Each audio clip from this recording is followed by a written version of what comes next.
Chapter 1.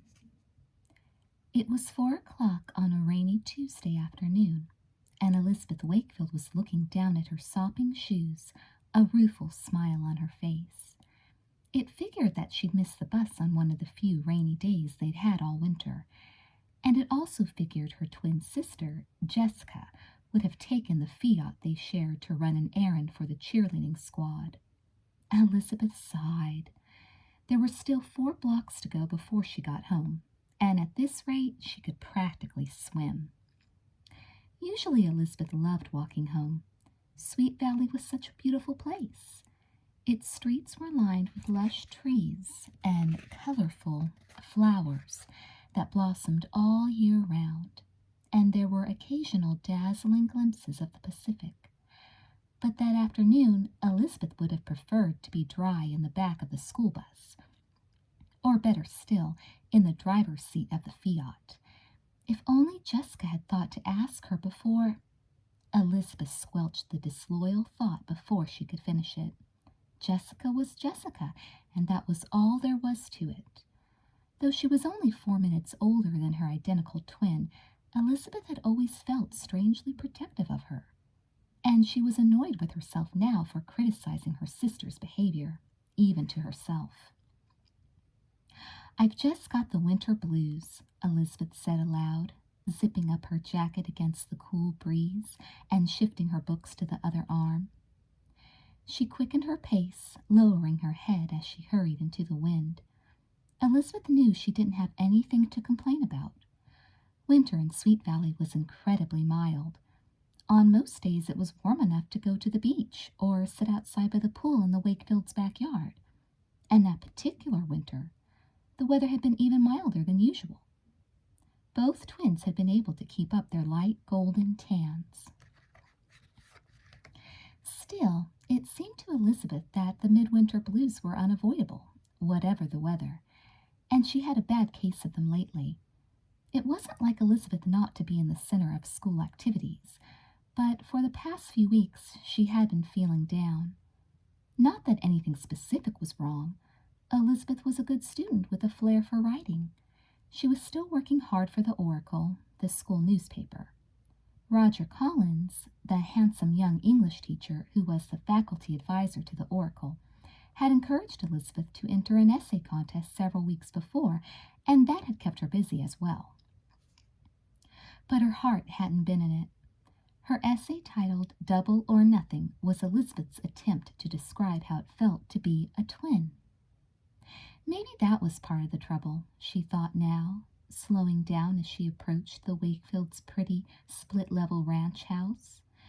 It made Elizabeth feel terrible to admit it, but for the past few weeks, relations between her and Jessica had been slightly strained.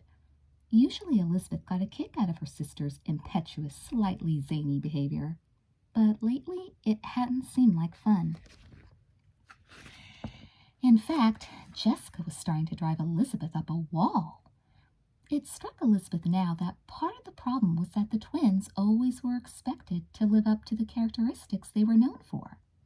People depended on those distinguishing character traits because the twins were mirror images. Slim, 5'6", with sun-streaked blonde hair tumbling to their shoulders, and wide-set aquamarine eyes. Close friends usually had no problem identifying them, though.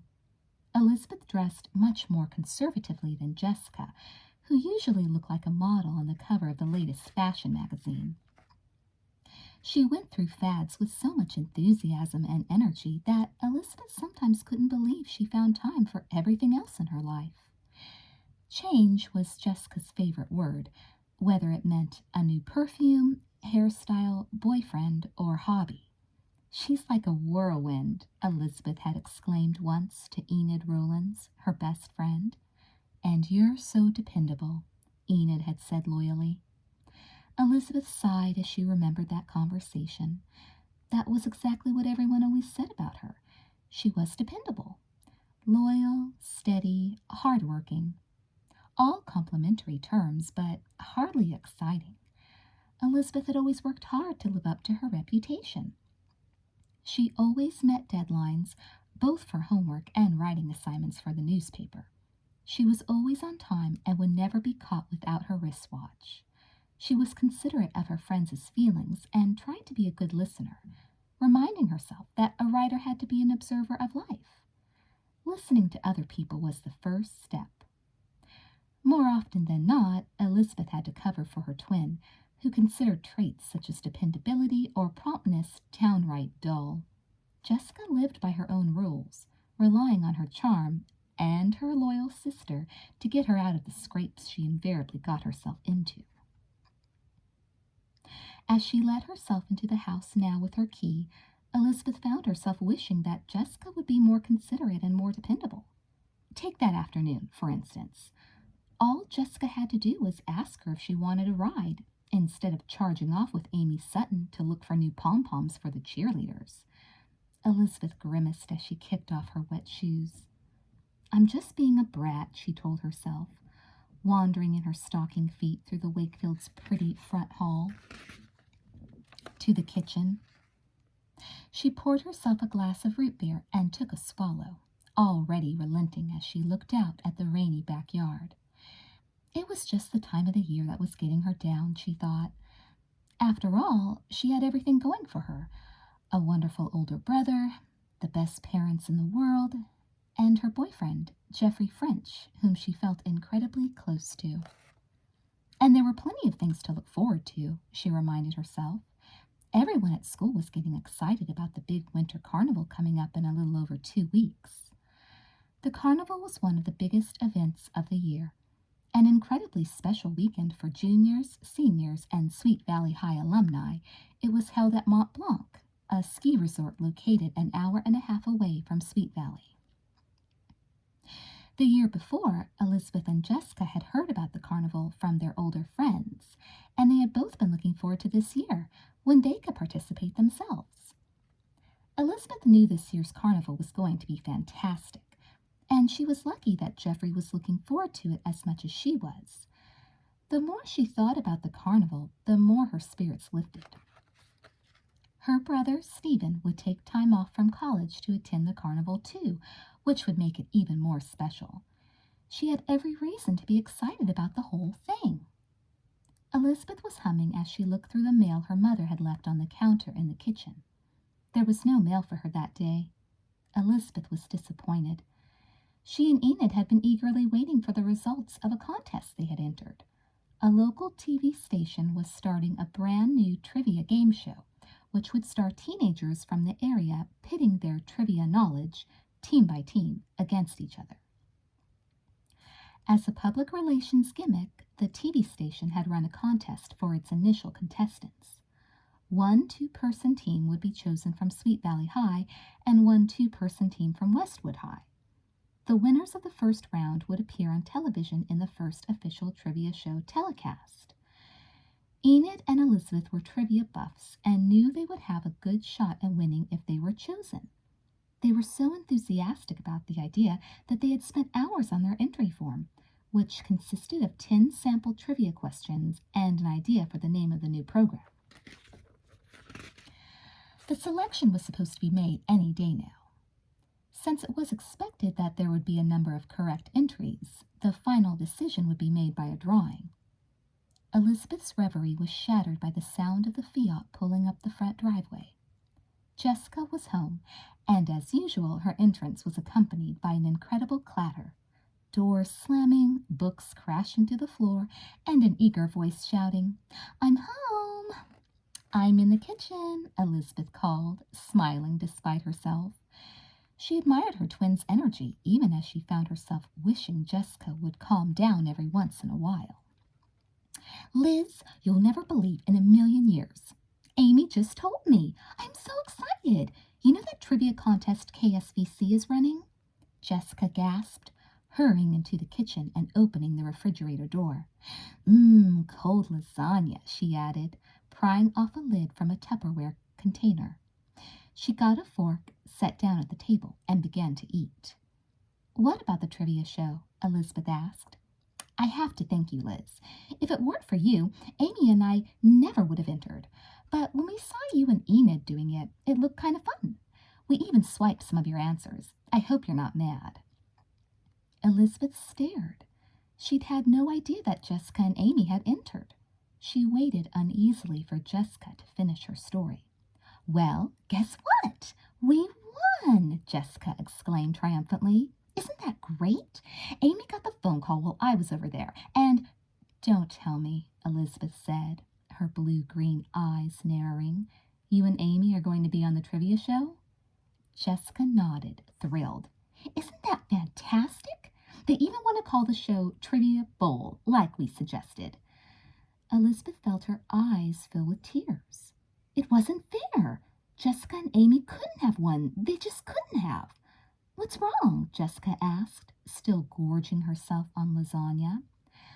"Nothing," Elizabeth lied. "It's just that Enid and I really wanted to be on that show. We worked so hard on our entry form, and—" "Don't worry about it," Jessica advised her. "It's just a dumb trivia show. It's not such a big deal." Elizabeth just stared at her. "But if I'd won and you really wanted to be on it, I bet you'd twist my arm until I gave in and let you," she pointed out. Jessica giggled. "I wouldn't do that," she protested. "Anyway, I couldn't swap with you even if I wanted to. Amy's really into it now. She's going to buy all these trivia books. She really wants to win so we can be on the first show." Elizabeth bit her lip. She knew she was right. If the tables were turned, Jessica would get her way somehow. It was always like that, and Elizabeth always gave in. The ironic thing was that Amy Sutton had once been Elizabeth's best friend, at least until Amy moved away from Sweet Valley. When she moved back recently, Elizabeth had been beside herself with joy. Unfortunately, Amy had changed a lot over the years, and Elizabeth finally realized that her former friend was much better suited to Jessica and her friends. These days she was too crazy about boys and clothing for Elizabeth's liking.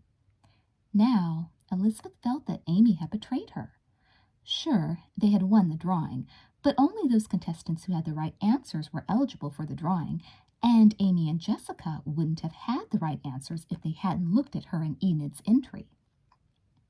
Elizabeth felt that Jessica was brushing it off too lightly. At the very least, Jessica could act as if she felt sorry about it. As it was, Elizabeth thought she wasn't being terribly understanding.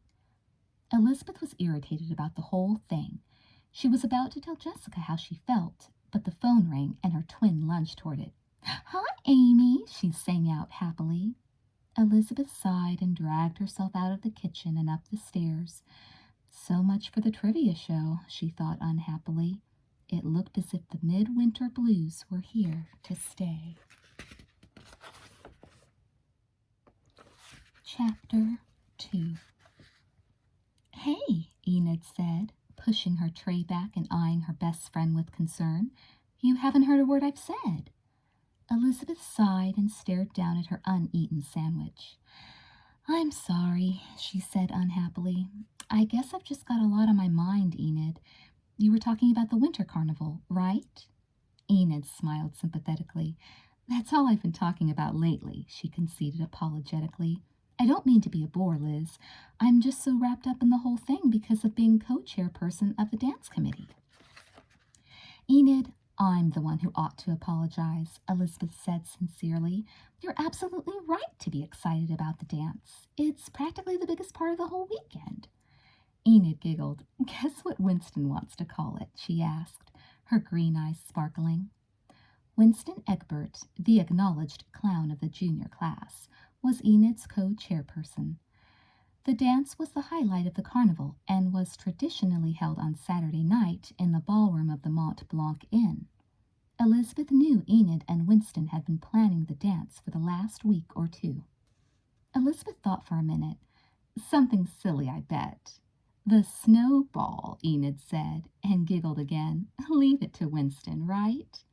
Elizabeth couldn't help laughing with Enid. "Don't tell me. Are we going to have to dress like snowmen or something?" Winston had all sorts of weird ideas, which I vetoed, but he insists on keeping the name. As Elizabeth took a small bite of her sandwich, she tried to imagine what the weekend would be like. It sounded like a lot of fun.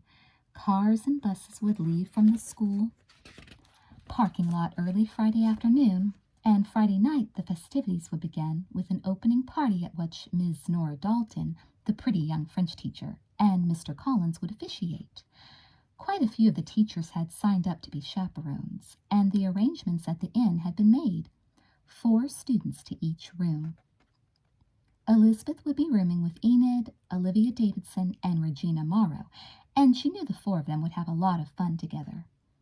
Olivia was the shy, lovely arts editor of the Oracle.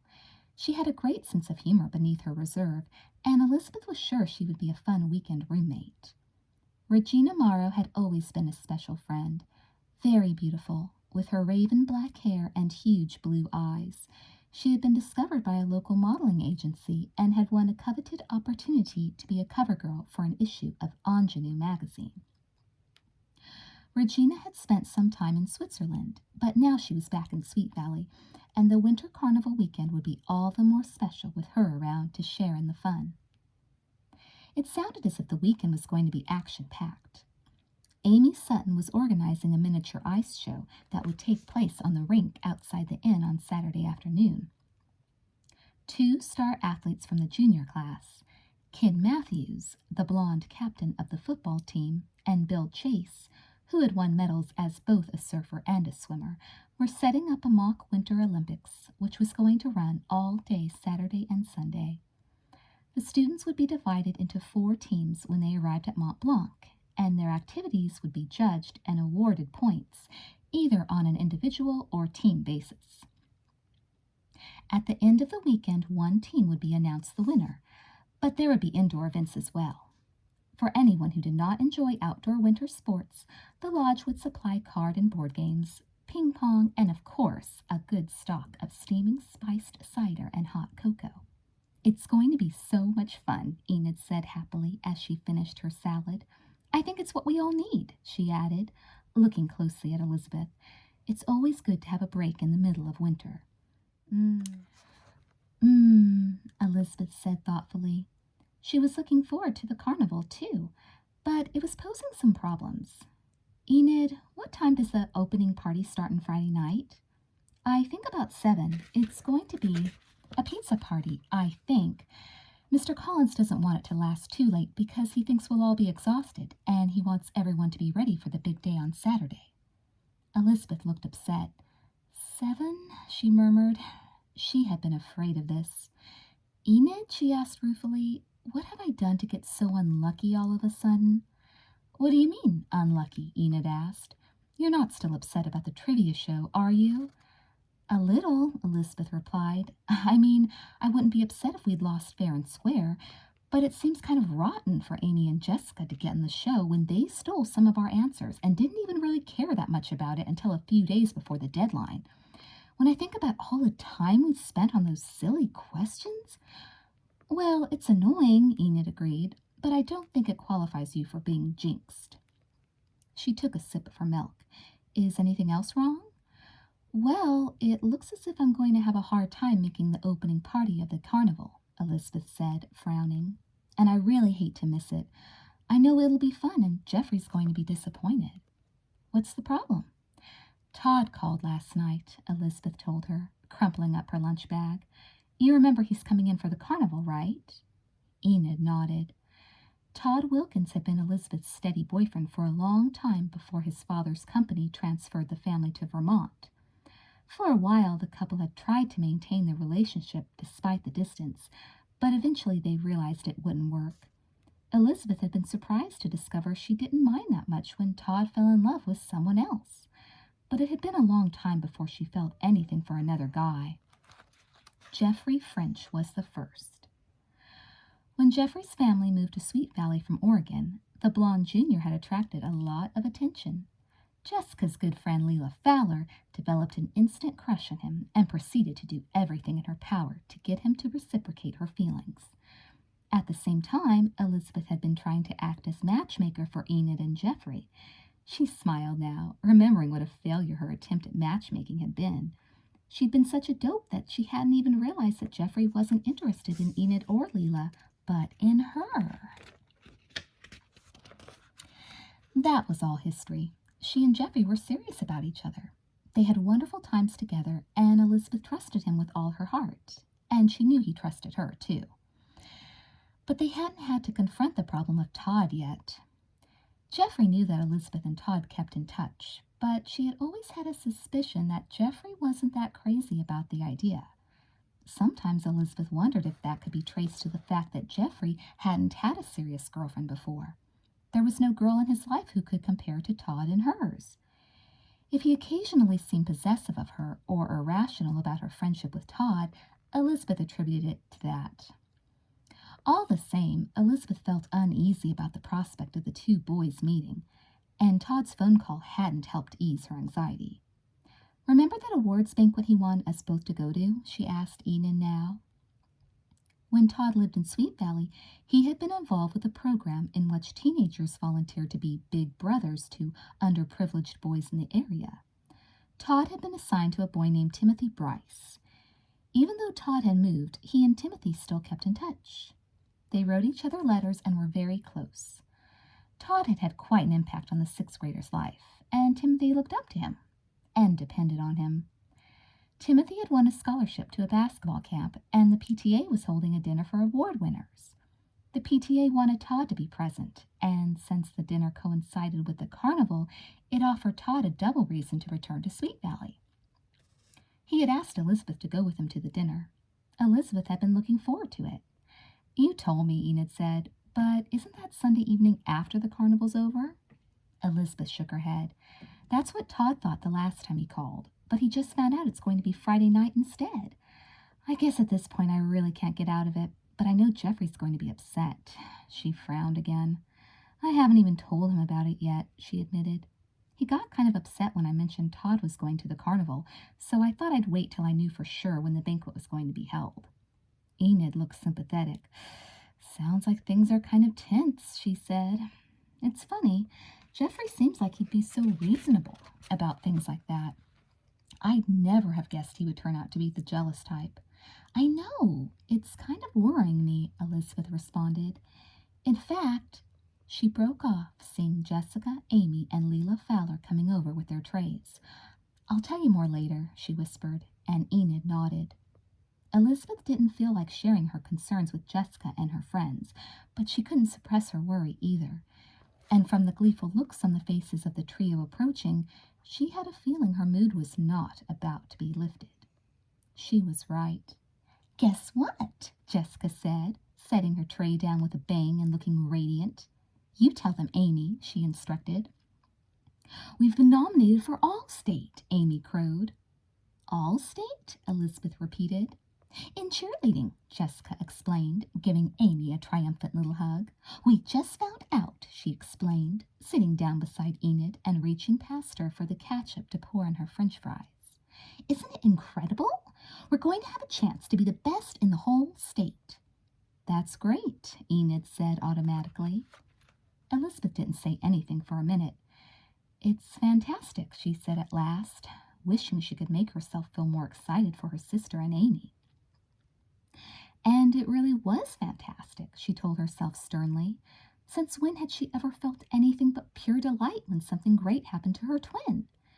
She had never been jealous of Jessica, and she wasn't going to start feeling bad now, just because things seemed to be going so well for her twin. She would never let herself be so unfair, so she tried as hard as she could to sound enthusiastic. She told herself that her reason for making an excuse to leave the cafeteria early had absolutely nothing to do with Jessica's latest success. "Liz," Mr. Collins said as the bell rang, signaling that the period had ended and English class was over. "Can you stay behind for a minute? I've got some news from the Young Writers Society." Elizabeth swallowed. Suddenly her mouth felt dry. She had been wondering when the results of the essay contest would be announced, but she'd assumed that the society would contact her by letter. It had never occurred to her that they would notify her faculty sponsor instead. After the last student had filed out of the classroom, Mr. Collins unfolded a letter that had been lying on his desk. "I think you'll be pleased, Liz," he said, his blue eyes twinkling. "They've awarded you an honorable mention. Elizabeth Wakefield has a fresh, natural style unusual unusual for a girl her age," he read from the letter. "We enjoyed her essay very much and will be announcing her name with commendation in our next issue of Young Writers." Elizabeth gulped. "Honorable mention? That comes after third place, right?" she asked weakly. Mr. Collins nodded. "Not bad at all, considering that more than 200 students entered the contest," he told her. "You're not disappointed, are you?" Elizabeth shook her head hastily. "Of course not," she said. "To tell you the truth, I wasn't all that happy with the essay I submitted." "And you're still only a junior," Mr. Collins reminded her, smiling gently. "There's always next year to clean up with first place." Elizabeth nodded, barely hearing his words. Honorable mention, she repeated to herself. She supposed it was better than losing outright, but it still wasn't winning, and next to Jessica's chance for All-State in cheerleading, it seemed about as mediocre as she could get. Chapter 3. "This chicken is great," Mr. Wakefield said with satisfaction, his dark eyes twinkling as he smiled at his wife. "Alice, you ought to get a Superwoman award. I thought you were seeing Nina Davison this afternoon." Mrs. Wakefield laughed. She had been anxious about meeting Miss Davison, a VIP from an architecture firm in San Diego. Her full-time business as an interior designer kept Alice Wakefield busy, yet she always looked fresh and well-rested when she got home. With her smooth blonde page boy and sky-blue eyes, she didn't look a day over 30. Certainly not old enough to have a son who was a freshman in college. "I'm afraid I can't take any credit for dinner tonight, Ned," Mrs. Wakefield told him. "Which one of you was on dinner patrol tonight?" she asked the twins. "Me," Jessica said blithely, tossing back her golden hair. Elizabeth stared, waiting for her twin to add that all she had done was to reheat a dish Elizabeth had put in the freezer the weekend before. But Jessica was apparently in no mood to admit any such thing. "Well, this is delicious," her father repeated, grinning at her. Elizabeth gave Jessica the dirtiest look she could, but Jessica was oblivious. It figured, Elizabeth thought moodily. Lately they had been trying to stick more closely to their usual roster. In order to help Mrs. Wakefield, they were alternating nights on kitchen patrol. Whoever was on was supposed to prepare the food, set the table, and do the dishes. That way each one could have alternate nights completely free of chores. The only catch was that Jessica still wasn't doing her share. Jessica had a tendency to forget all about dinner on the nights she was in charge, or else she had cheerleading practice, which kept her from getting home early enough to start dinner. And that night, when all she had done was to reheat a meal Elizabeth had prepared, Jessica was praised as though she were Julia Child. "Anything new at work today?" Mrs. Wakefield asked, helping herself to more salad and smiling at her husband. But Jessica was too impatient to listen to her father's day. "You're never going to believe in a million years what happened," she burst out. "Try us," Mr. Wakefield said. "The cheerleaders got nominated for All-State," Jessica shrieked, practically leaping out of her chair with excitement. "We didn't think we had a chance. We thought Bayberry Hills Academy would get the nomination instead of us. Can you believe we really have a shot at being the best in the whole state?" "Jess, that's wonderful," Mrs. Wakefield exclaimed. "I'm sure it's partly because of Amy joining the team. She's amazingly good," Jessica said, taking a bite of chicken. "I don't suppose the co-captain had anything to do with it," Mr. Wakefield said teasingly. Jessica smiled. "Well, maybe just a little," she conceded. "I have to admit that the cheer I invented, the one with the 3 high kicks and the somersault at the end, probably earned us a bunch of extra points." "Honey, I think it's terrific. I'm so proud of you," Mrs. Wakefield said, leaning across the table to give her a quick pat. Elizabeth was staring down at her plate, her face pink. She knew she should say something to Jessica about how great it was, but her heart wasn't in it. Jessica had everything, and all she had was a crummy honorable mention. "What about you, Liz? How was your day?" Mr. Wakefield asked. Elizabeth cleared her throat. "Okay," she said at last. "Just an average day." Mrs. Wakefield looked concerned. "Do you feel all right, sweetheart? You look pale." You really do, Jessica seconded. You should sit out by the pool with me tomorrow afternoon, Liz. We really have to be tan so we'll look great on the slopes at Winter Carnival. Elizabeth didn't respond to her twin. I feel fine, she assured her mother. I guess I'm a little down, that's all. I lost the essay contest I entered, she blurted out. Mr. Collins got the results today. Oh, Liz, Mrs. Wakefield said sadly, putting her hand on her arm. You must really be disappointed. I know how badly you wanted to win. Mr. Wakefield cleared his throat. Well, you gave it your best shot, he told her. You're really an excellent writer, and if that committee didn't recognize your talents this time, then next year— You sound like Mr. Collins, Elizabeth interrupted glumly. He thinks an honorable mention isn't that bad, and that when I'm a senior I may have a crack at the real prize. You got an honorable mention? But that isn't losing, Mrs. Wakefield broke in. Liz, that's great news. Elizabeth shook her head. An honorable mention is about as bad as you can do, she pointed out. It's worse than third place. But, Liz, it's better than all the people who entered and didn't place at all, her mother argued. Ned, what are we going to do with her? She demanded, throwing up her hands. Your mother's right, Liz, Mr. Wakefield said. You can't be so hard on yourself, honey.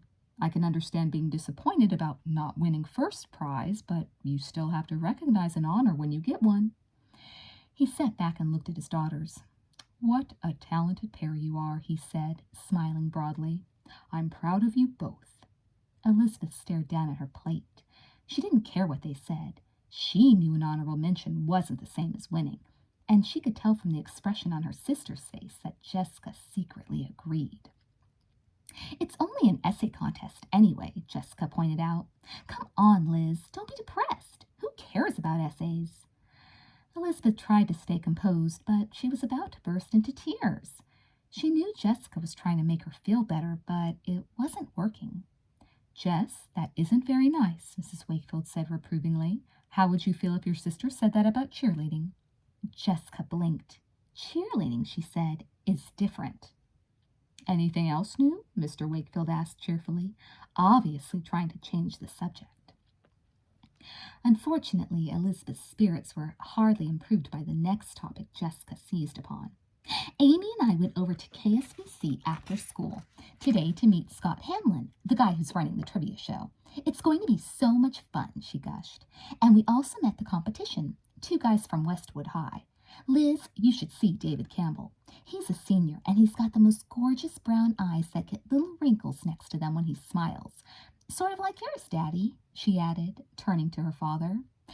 Thanks a lot, Mr. Wakefield said dryly. That's what I always really wanted to be noticed for, my wrinkles. I'm absolutely in love with him, Jessica declared. I think he's so cute. In fact, I don't see how I'm really going to be able to compete with him. He's so smart, too. He knows more trivia than anyone I've ever met. Sounds like the beginning of a beautiful friendship, Elizabeth mumbled. She couldn't get worked up about Jessica's latest crush. Not that night. You're all going to get to meet him, too. We're going to a movie tonight, Jessica added. Hey, what time is it? She demanded, her eyes narrowed. It's 7 o'clock, said Mrs. Wakefield. Jessica jumped to her feet, panic-stricken. I've got to get ready. He's going to be here in 15 minutes. Jess, Elizabeth said, aren't you forgetting something? Jessica stared at her. The dishes, Elizabeth pointed out. It's your night, Jess. Jessica's eyes widened, and a familiar expression crossed her face. Please, Lizzie, she pleaded, wringing her hands and pretending to beg. Just tonight. I promise I'll do them the next 3 nights in a row. I promise, she added, seeing the incredulous look on her twin's face. Elizabeth could feel her parents waiting for her response, and she knew they expected her, as always, to be generous and help out her twin. Okay, she mumbled, but Elizabeth never got a chance to finish her warning. Jessica flung herself at her, hugging and kissing her as if Elizabeth had just assured her of winning All-State.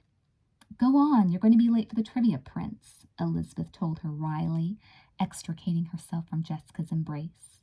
Her sister flew from the room. It wasn't that doing the dishes that night was such a big deal.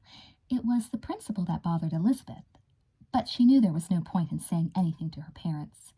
They were smiling as they watched Jessica's dramatic exit. They obviously thought she was funny, and usually Elizabeth did too. It was just that she was beginning to feel that she was being used. It didn't seem fair to her. Elizabeth knew that if something came up on a night when she was supposed to do the dishes, Jessica would never forgive her if she tried to back out of her chores. As Liz cleared the table, she brooded about her essay. The truth is that I should have written my essay on a different subject, she thought. Instead of calling it Double or Nothing, I should have called it Double Standard. Elizabeth knew she was overreacting to what had just transpired, but she also knew that it wasn't the first time it had happened. And if experience was any indicator, it wasn't going to be the last time either. Jessica was able to get her own way because she charmed people. Elizabeth had been covering up for her for so long that it was almost second nature to her to protect her twin. For example, she would never have told her parents she had prepared that night's dinner, or that Jessica had been backing out of household chores all too much lately. The truth was that Elizabeth felt obliged to stick up for Jessica. She knew Jessica counted on her, and Elizabeth wouldn't dream of letting her twin down. At the same time, Elizabeth was beginning to resent Jessica's attitude, and the more she thought about it, the more convinced she became that some things were going to have to be done differently from now on. Otherwise, she didn't know what she was going to do. Chapter 4. Elizabeth was proofreading the eyes and ears column she had just finished typing when the door to the Oracle office burst open. "Hey, I was hoping I'd find you here," Geoffrey said, giving her a big smile. Elizabeth looked up at him and smiled back. She couldn't help thinking how incredibly handsome he was. His blonde hair was glinting a little just then under the lights overhead, and his green eyes twinkled warmly at her. She loved the way he dressed, too, casually preppy. Old faded khaki pants and soft pastel sweaters that looked comfortable and sturdy at the same time. Elizabeth was glad the office was deserted, for she knew her expression was giving away what she was feeling. Geoffrey leaned over her, pretending to scrutinize the page before her. "Hey, you smell nice," he murmured, his nose against her cheek. Elizabeth shivered as she felt the warmth of his breath. "It's just good old-fashioned soap," she admitted with a giggle. "I wish I could pretend it was something more glamorous, but Jessica borrowed the perfume my father gave me for Christmas, and it seems to be permanently lost somewhere in her room." "I'll take good old-fashioned soap any day, if it smells this good," Geoffrey said huskily. Elizabeth cleared her throat, twisting slightly so she could smile up into his green eyes. "You'd better watch it," she said softly. "If you keep talking this way, you might make me forget what I'm doing." "Now you're catching on," Geoffrey laughed. "Don't you realize it's a gorgeous day outside? And I didn't come into this office in my capacity as photographer." "You didn't, huh?" Elizabeth said teasingly. "So what did you come in here for, then?" "In my capacity as a one-man rescue squad. I'm here to save you from yourself, Elizabeth." "Wakefield," Geoffrey said dramatically. Pulling a chair over, he turned it backward next to her own chair and sat down, facing her, his arms hooked over the rungs. "I happen to have noticed that you've been working too hard these days," he told her, running his fingers lightly up and down her hand. "And there's nothing that gets to me more than watching the love of my life suffering through the doldrums. So guess what I'm going to do for you today?" "What?" Elizabeth asked with mock seriousness. "I," Geoffrey said dramatically, "have made reservations for 2 at what I happen to know is your favorite Italian restaurant. I'm going to drag you out of this office, whisk you away in my chariot." "You mean your car?"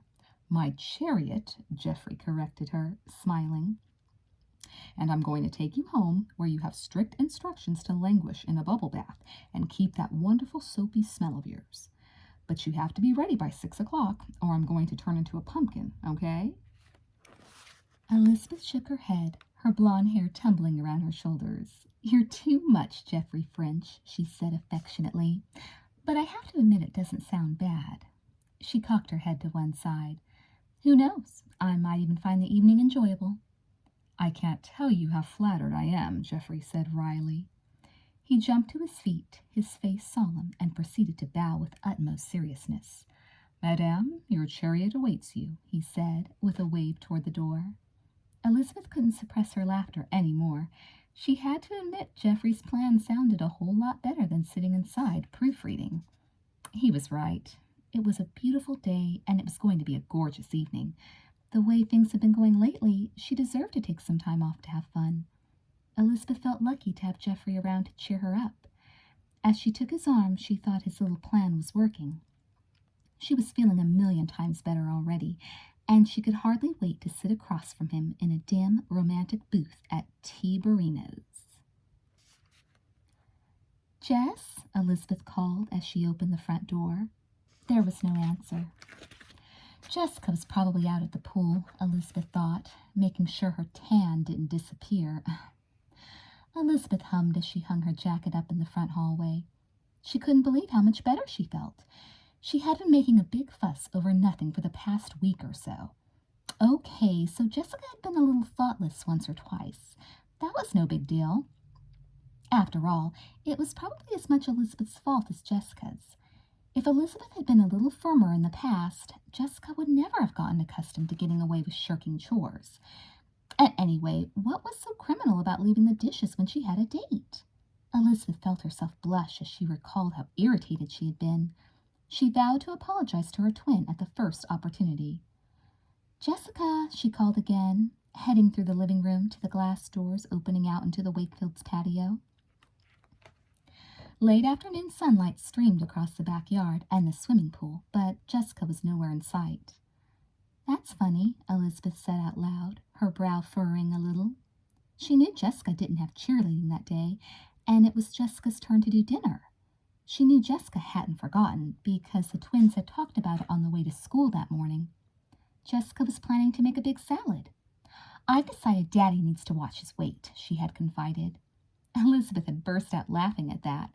Mr. Wakefield was in excellent shape, and in fact, he could still beat Stephen at tennis. But Jessica had been adamant. She'd been reading about the dangers of high cholesterol levels in middle-aged men, and she was determined that the Wakefields should start eating salads at least 2 nights a week.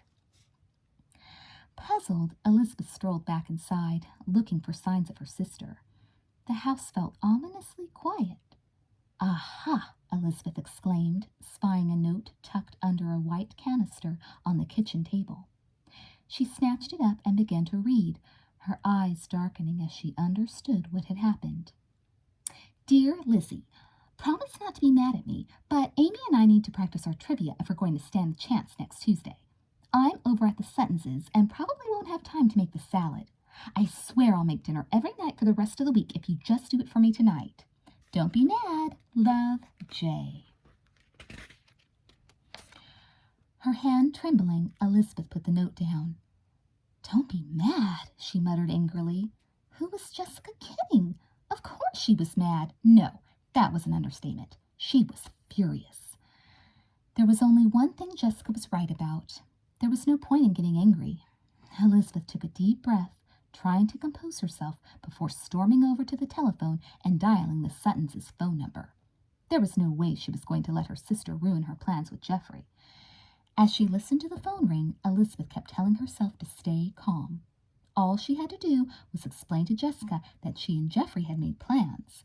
Jessica would understand at once, apologize, and come home right away and make dinner, the way she was supposed to do from the beginning, and Elizabeth could go to Tiberino's with Geoffrey.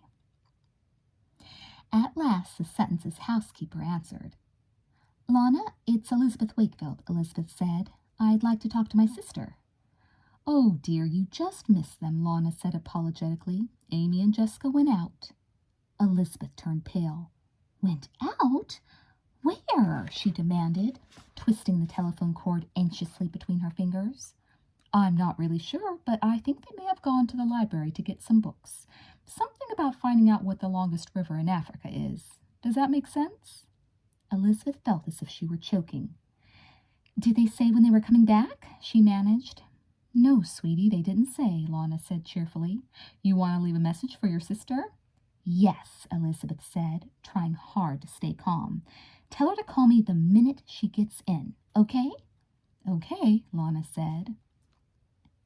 Elizabeth hung up, her eyes stinging with tears. Now what was she supposed to do?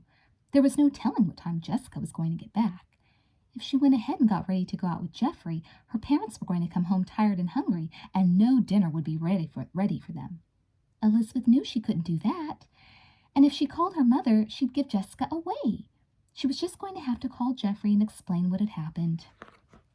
That she was going to have to take over for Jessica again, and Tiberinos would have to wait. Jeffrey was disappointed. "You're sure you can't track her down somewhere?" he asked. "It just doesn't seem fair, Liz." "That's because it isn't," Elizabeth told him. "Look, I'm going to have a talk with Jessica when she gets back tonight. But in the meantime, I can't let my parents down." Jeffrey didn't sound convinced. "I think you should just leave it up to Jessica. You and I can go out, and when your parents come home and find out dinner isn't ready, they'll lie into her, and you'll be off the hook." Elizabeth could feel her voice getting higher. "I can't do that," she wailed. "Mom's going to be exhausted when she gets back. She's got this rush project, and she's been working really long hours. And Daddy—" "No, I've got to stick around, Jeffrey. I'm sorry, but we'll just have to do Tiberinos another night." Jeffrey sighed. "All right, but I think you're making a mistake, Liz," he said finally. "I really think you've got to lay it on the line with Jessica. She's taking advantage of you, and until you make it clear that you're not willing to put up with it, she's not going to stop." Elizabeth felt her face turn red. "I said I was going to talk to her," she said shortly. She couldn't help wishing Jeffrey wouldn't criticize her sister. It was one thing for Elizabeth to complain to him about Jessica, but she instinctively defended her twin whenever anyone else said anything harsh about her, even when that anyone else was Jeffrey. "Well, I guess that's that," Jeffrey said unhappily. "I'll see you tomorrow in school then." Elizabeth didn't respond. She wanted to tell him how terrible she felt about having to cancel their plans, and to tell him again how sweet and crazy he'd been that afternoon, and how much better he'd made her feel. But somehow the whole mood was ruined now. Instead, she just ended up muttering something about being sorry and hung up feeling terrible. "Hi, honey," Mrs. Wakefield called, coming in through the back door with her arms filled with packages. "Where's Jess?" she added, setting the bags down on one of the kitchen chairs and brushing her hair back with one hand. "Is your father home yet?" "I ran into tons of traffic downtown. I thought I'd be stuck behind a furniture van all night." "Jess is out with Amy Sutton," Elizabeth said shortly, giving her mother a kiss on the cheek. "But Daddy's home. He's upstairs washing his face." "Jess is with Amy?" Mrs. Wakefield repeated as she slipped out of her jacket. "Oh, well, I'll show you what I found for her.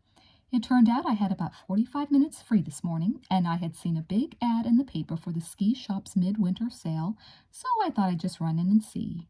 She was rustling through the bags now. "If I couldn't find something for either of you for winter carnival," and sure enough, she pulled something silver out of the bag and held it up for Elizabeth's inspection. "What do you think? Isn't it perfect for Jessica?" Elizabeth looked admiringly at the ski suit. "It's wonderful," she breathed, touching the fabric with her forefinger. "What makes it so spangly?" "It's lycra, I think. Isn't it super?" Elizabeth thought it was fantastic. The silver material glowed, and she could tell from the stretchy feel of the cloth that it would fit like a glove. "Jess will look great in it," she said loyally. Mrs. Wakefield frowned. "I wanted to get you something, too, but they really didn't have anything. And I knew you wouldn't go for something like this," she added, looking anxiously at Elizabeth.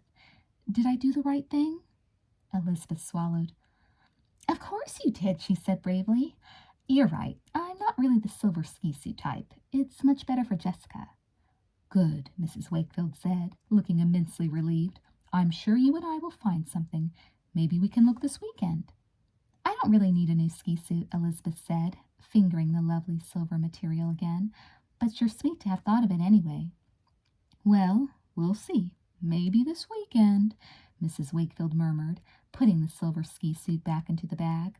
"I'm going to say hello to your father and change my clothes," she said, hurrying out of the kitchen. Elizabeth was left alone, a forlorn look on her face. She knew it was childish, but she couldn't help wishing her mother had bought the ski suit for her instead of Jessica. It wasn't really her sort of thing, but for once, just for once, She wished she weren't pigeonholed as the conservative twin, the one who'd be happier in navy down than silver lycra. It just seemed a lot more fun to be Jessica than Elizabeth these days, and she felt as though she had to do something about it, and fast. Chapter 5. Hi, everybody, Jessica called from the front hallway. Sorry I'm late. Amy and I were at the library trying to find out what the longest river in Africa is. Jessica shrugged out of her jacket. Her cheeks flushed as she giggled, remembering, only we ended up getting sidetracked. Do you know that the record for most marriages in a single lifetime is held by a woman from Toledo, Ohio? Jess, we started dinner without you, Mrs. Wakefield said reproachfully as Jessica entered the dining room. We had no idea when you were planning on coming back. Why didn't you call? Jessica sat down at her place. I had no idea we'd be so long, she said apologetically. She turned to Elizabeth, her eyes pleading. You're not mad at me about dinner, are you, Liz? I promise I'll do it every night for the rest of the week. Elizabeth didn't answer. She was staring at the mulberry sweater her sister was wearing. Isn't that my sweater? She asked. Jessica stared down at what she was wearing. Oh, yeah, I guess it is, she admitted, a look of confusion crossing her face. I would have asked you if I could borrow it, but you weren't home, and I just sort of... Her voice trailed off. You just sort of took it without asking, Elizabeth supplied. Right? Since her own taste was conservative, it amazed Elizabeth that Jessica borrowed so many of her things. But then, Elizabeth thought, Jessica always liked to appear in new clothes. Mrs. Wakefield cleared her throat. Girls, I think we should save this sort of discussion for someplace other than the dinner table. Jessica, would you like some salad? Jessica nodded and quickly helped herself. Then she eyed her sister nervously. I really didn't think you'd mind, she hissed conspiratorially. Elizabeth could feel an angry flush creeping up her neck and face. You know that sweater was a present from Enid, she said hotly. I've only worn it twice. Liz, Mr. Wakefield said reprovingly, you heard your mother. Conversation at the dinner table should be pleasant and edifying, which means no squabbling over sweaters. Elizabeth dropped her eyes guiltily. She knew her parents must think she was acting like a 2-year-old. In fact, from the expression of concern on Mrs. Wakefield's face, Elizabeth guessed that her mother was wondering why she was being so stingy. It wasn't like Elizabeth to object to something as trivial as a borrowed sweater. But that was part of the problem, she realized now. Jessica just felt that she could walk all over her. In fact, she couldn't remember the last time she had said no to her sister about anything. No wonder Jessica was taking advantage of her now. I have a feeling this trivia hunt you and Amy are involved in may prove to be a good thing, Mr. Wakefield was saying, obviously trying to change the subject. As he turned to Jessica, you girls may actually learn quite a bit. Jessica grimaced. We're not learning, Daddy, she corrected him. We're just having a good time. She frowned, taking a bite of salad. The problem is that David and his partner, Jake, are really going to be fierce competition. I was sort of hoping David would offer to let us win, especially since he asked me out and everything, but he seems like he's the competitive type. I'm sure it's better anyway, Mrs. Wakefield said, taking a sip of iced tea. You wouldn't want to win just because the competition wasn't trying, would you? Well, if we win, we get to be the first contestants on the new game show they're starting, Jessica told her. So we want to win, no matter what. Well, we'll just all have to start testing you, Mr. Wakefield laughed. For instance, how many states can you think of that begin with M? Jessica stared blankly at him. Maine, she muttered, reaching for a roll. Missouri, Michigan, Montana. I think that's all. Massachusetts, Mississippi, and Maryland, Mr. Wakefield reminded her with a smile. You forgot Minnesota, Mrs. Wakefield said, laughing. They're not going to ask us things like that, are they? Jessica wailed, looking panicky. Elizabeth sat quietly, thinking that she had a list of questions of her own for her twin, like where she got her nerve, and how she thought she could get away with the things she got away with. But she had a feeling she had better wait until they were upstairs to start the quiz. I'll do the dishes, Jessica said generously, jumping up from the table and beginning to clear it. She had obviously forgotten it was her turn to do them anyway. From the look she was giving her twin, it was clear she thought she was being incredibly noble. Jessica was grimacing at herself in the mirror when Elizabeth knocked at her bedroom door. "Come in," she yelled, pinching her cheeks to see if her muscle tone was improving. "What's wrong with you?" Elizabeth demanded, coming into her sister's bedroom. With a frown, "You look as though you swallowed poison or something." "Leila told me that if you do facial exercises every night, you'll never get wrinkles," Jessica explained. "We were talking about Miss Dalton, and Leila thinks she must do them because she hardly has any wrinkles." Leila Fowler was one of Jessica's closest friends. She was also from one of the wealthiest families in Sweet Valley, and seemed to be a constant crusade to enhance her beauty. She spent a small fortune on makeovers, exercise classes, and trips to spas.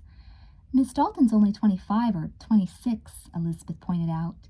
"Don't you think that might have something to do with it?" Jessica stared at her sister, her blue-green eyes round. Elizabeth sure sounded crabby lately, she thought.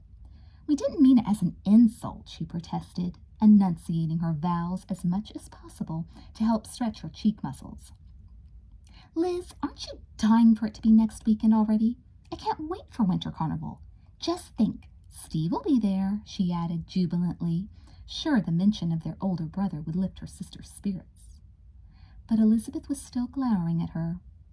"What is it?" Jessica asked uneasily. "You're not still mad about your sweater, are you? I honestly had no idea you'd be so upset. I mean, I know I shouldn't have taken it, but I couldn't find a single mulberry thing anywhere, and I promised Amy I'd wear these new pants. She wanted to see them on me, and I didn't have anything to go with them, and I thought, I'm not just angry about the sweater," Elizabeth interrupted her, "though I do think it was wrong of you not to wait. Wouldn't you be furious if I came rummaging through your closet and just took whatever I felt like?" Jessica looked thoughtfully into her closet, which looked, even on its best days, more like a laundry hamper than anything else. Jessica's room was a subject of long-standing friction in the Wakefield household, which was generally very neat. "How you ever find your way from your bed to your dresser is beyond me," Mrs. Wakefield had said once when she had risked opening the door and looking inside. Jessica usually took criticism well, since she was convinced her own methods were best. When it came to her closet, she was particularly resistant to criticism. "You're welcome to anything you want," she told Elizabeth now, entirely genuine in her generosity. "Liz, you know I don't care if you borrow things." She frowned, surveying her twins' cords and crewneck sweater. "I just don't know if you'd really want anything of mine, but you know you're welcome to look." Elizabeth's eyes darkened. "You know that isn't the point," she said angrily. "Jess, do you have any idea how many times you've backed out of doing dinner lately?" Jessica thought quickly. She had been afraid a question like this was coming, and in part she was ready for it. "It can't be more than once or twice," she tried first, avoiding her sister's piercing gaze. "3 times in 2 weeks, Elizabeth corrected, folding her arms and scowling at her. 3 times, Jess! That's ridiculous. It isn't fair. It means I've had to break the plans I've made so often that from now on I'm going to be afraid to make plans at all, because I won't know whether or not I can count on you to be around to get dinner ready." Jessica blinked. "You're sure I've really missed 3 times? She didn't see much point in arguing. Knowing Elizabeth, she probably had been keeping track. And 3 times did seem kind of bad. "I feel awful," she said. Elizabeth, her arms still folded, kept glaring at her. "Did you miss anything tonight?" Jessica asked anxiously. "Oh, just going out to Tiberino's with Jeffrey, and nothing special," Elizabeth said sarcastically. Jessica swallowed nervously. It wasn't like her sister to look so upset, and Elizabeth was almost never sarcastic. She must really be angry, Jessica thought. "I feel terrible," Jessica said in a low voice. "Lizzie, please forgive me. I feel like a rat. If I'd known—" "Jess, that's the whole point," Elizabeth burst out. "You never know because you don't think. You just assume I won't have any plans, or that what I'm doing isn't as important as what you're doing. You mean well, but you're not very considerate when it comes to me and my feelings, and I just feel I can't keep quiet about it any longer." Jessica felt her eyes filling with tears. If there was one thing in the world she couldn't stand, it was having Elizabeth mad at her. "Please forgive me, Liz," she begged. "I've been such a jerk, but I promise—" "No, I swear it won't happen again. Trust me, Liz. I swear I'll be more thoughtful. I don't blame you one little bit if you never speak to me again, but I won't be able to stand it, so please. I'm not kidding, Liz. Please don't hate me. Elizabeth laughed. You make me sound like a monster, she said reproachfully. Jess, the point isn't my hating you. I just wanted to clear the air. I feel like you and I need to be equally respectful of each other, which goes for not breaking commitments, not borrowing things without asking, the whole works. You're right, Jessica said solemnly. You're absolutely right, Liz. If you don't promise to forgive me right now, I'm going to have a fit. All right, Elizabeth said, relenting. I forgive you, Jess. She shook her head. I don't know what it is about you, but you ought to bottle it and put it on sale. What do you mean? Jessica demanded indignantly. I mean, Elizabeth said with a laugh, that it's absolutely impossible to stay angry with you. Not, she added darkly, that I haven't had plenty of good reasons to lately. Jessica knew the crisis was past. You're too hard on me, she said self-pityingly, sniffing a little. I can't help it if I'm a little thoughtless every once in a while. It's just because you're so perfect, Liz. Everyone is always telling me how I should try to act like you do. Do you think that's easy to live with? Elizabeth rolled her eyes. Please, she said. Do you think it's any easier being the one everyone always thinks of as goody two-shoes? Like that, she added, pointing to the silver ski suit lying amidst a jumble of other clothes on Jessica's bed. How would you like it if Mom took one look at that and said it looked perfect for me, and that you would naturally look better in something navy blue and puffy? Jessica thought that over. Do you want to borrow it? She asked quickly, hoping to make amends. I think you'd look great in silver, Liz. Elizabeth sighed. No, she said finally. Thanks for offering, Jess, but Mom's right.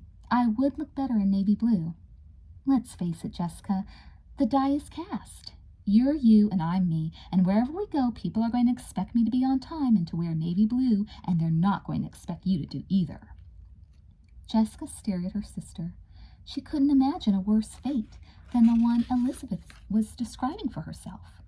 Poor Liz, she thought, her turquoise eyes widening as she turned the dilemma over and over again in her mind. It's okay, Elizabeth laughed, seeing the horrified expression in her sister's eyes. It's really not that awful, Jess. But do me a favor, okay? Sure, Jessica said, ready to do anything Elizabeth asked right then. Name it. Just don't make it worse by thinking that way yourself, Elizabeth begged her, because every once in a while I feel like being a little wild and irresponsible myself. And unless you're around to count on, there's no way I can do it. I promise, Jessica said, giving her sister a hug. Don't worry, she added. You can count on me, Liz. Honest. She was absolutely certain that no matter what happened in the next few weeks, at least she wouldn't give her sister any reason to feel overburdened or angry again.